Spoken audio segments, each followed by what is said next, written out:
नमस्कार प्रेक्षकांनो, मालिकेच्या पुढील काही भागांमध्ये आपल्याला खूपच जबरदस्त असा ट्विस्ट पाहायला मिळणार आहे. कारण आता इकडे सरूच्या जीवावरती बेतलेला आहे. सरूला एकटीला गाठून या कामिनी आणि रागिणीने सरूला संपूर्णपणे संपवण्याचा, नष्ट करण्याचा प्लॅन आखलेला आहे. पण तिथे कमळी आणि ऋषी ज्या पद्धतीने हे सगळं हँडल करणार आहेत, ते कशा पद्धतीनं होणार आहे, कमळी त्यांचाच डाव कसा त्यांच्यावर उलटवून तोच दगड त्या कामिनीच्या आणि रागिणीच्या डोक्यात घालायला जाणार आहे, तेव्हा मात्र दयेची भीक कमळीकडे मागताना दिसणार आहेत. कमळीने त्याचबरोबर थोबाड सुद्धा रंगवलेलं आहे कामिनीचं.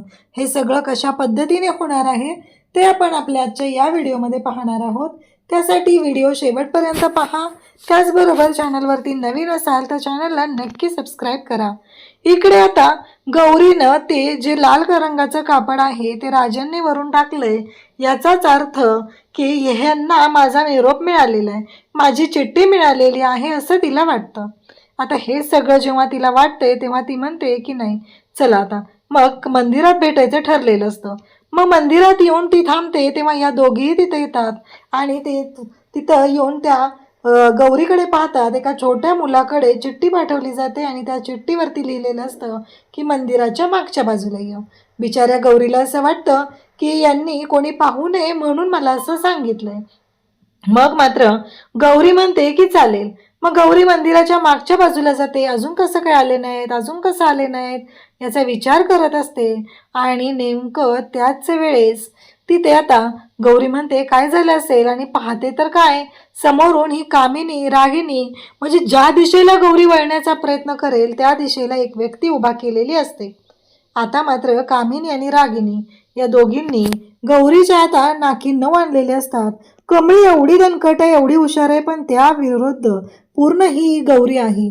ती मात्र या दोघींना एवढी घाबरून जाते. कमळी एकटी या दोघींशी लढत असते आणि त्यांना हिंगा दाखवत असते, पण गौरी मात्र घाबरून जात असते. गौरीला कळतच नाहीये की आता करू काय, आणि गौरी मात्र खूप घाबरलेली असते आणि या दोघीजणी मात्र तिला दम देत असतात. त्याच वेळेस खान खान कानाखाली त्या गौरीच्या लगावलेल्या असतात. गौरीला कळत नसतं की करू काय आणि कसं यातून मी स्वतःला बाहेर काढू, हा विचार तिच्या डोक्यात सुरू झालेला असतो. आणि तेव्हा मात्र इकडे कामिनी तिला म्हणत असते, काय झालं, राजनला भेटायचं होतं का, तुझ्या अहोला भेटायचं होतं का, असं म्हणत आता गौरीला बोलत असते.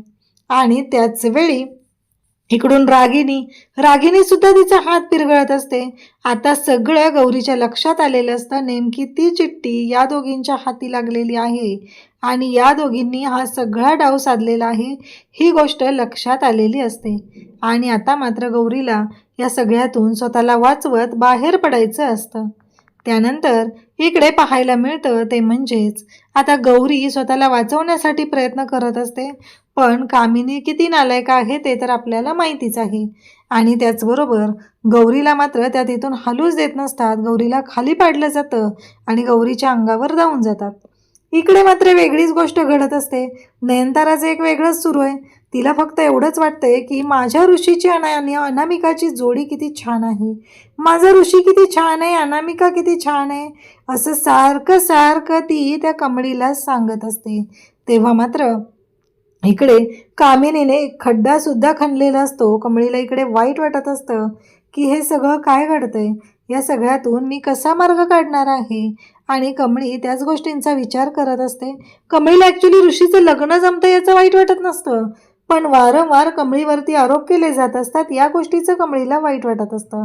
त्याचबरोबर इकडे पाहायला मिळतं ते म्हणजे काहीही झालं तरीही या सगळ्या गोष्टी चुकीच्या पद्धतीने घडत असतात आणि गौरीला इकडे अन्याय सहन करावा लागत असतो. गौरीचं पण चुकत आहे प्रेक्षकांनो.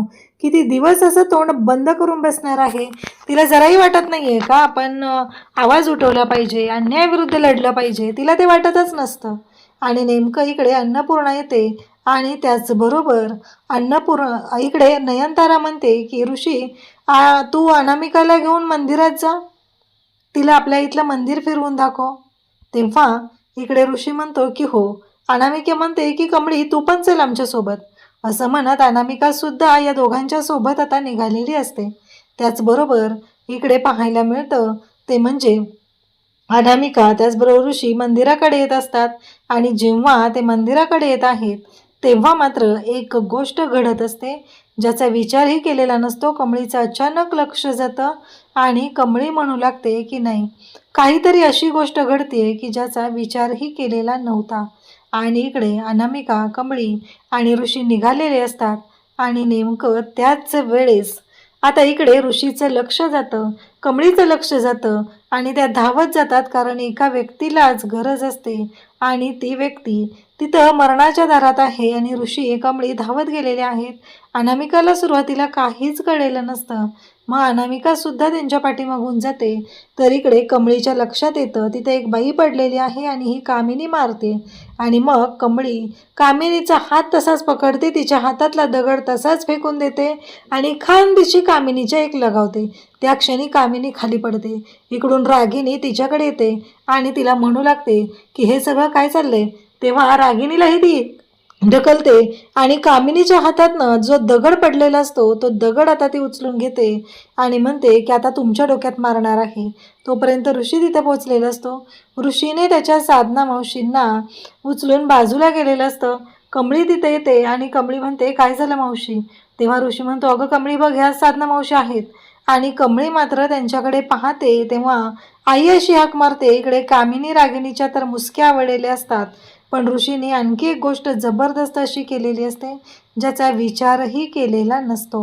आणि इकडे कमळीने आई अशी हाक मारत इकडे मिठी मारलेली आहे आणि ज्या क्षणी मिठी मारलेली असते त्या क्षणी मात्र ऋषीला कळायचं बंद होतं आणि त्याचबरोबर त्याला कळतं की ही मुलगी यांची आहे, म्हणजेच राजन काकांची बायको गौरी ही आमच्या घरात असलेली साधना मावशी आहे.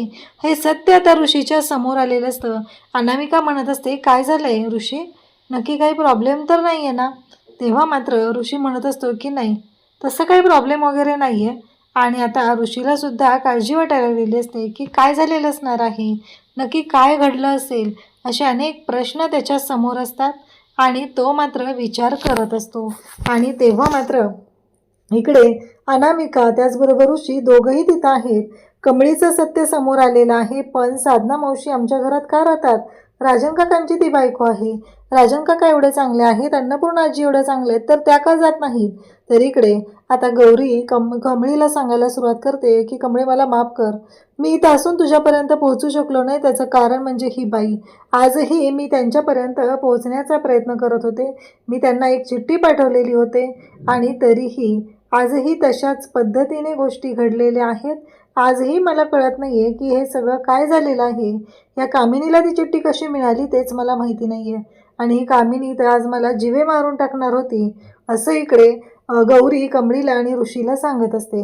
म्हणून तर मी इतके दिवस लपून राहिलेलो आहे, माझ्या मुलीबद्दल माझ्याबद्दल कोणाला काहीच कळू दिलेलं नाही.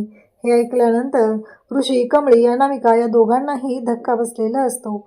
आता अशा पद्धतीने इकडे अनामिका त्याचबरोबर ऋषी, कमळी यांनी जीव तर वाचवलेला आहे, पण त्याचबरोबर इकडे ऋषी आणि कमळी यांना सत्य समजलेलं आहे. इकडे कामिनी रागिणीची तर वाट लागलेली आहे आणि इकडे ऋषी आता कमळीला आणि इकडे साधना मावशींना घेऊन घरी आलेला आहे.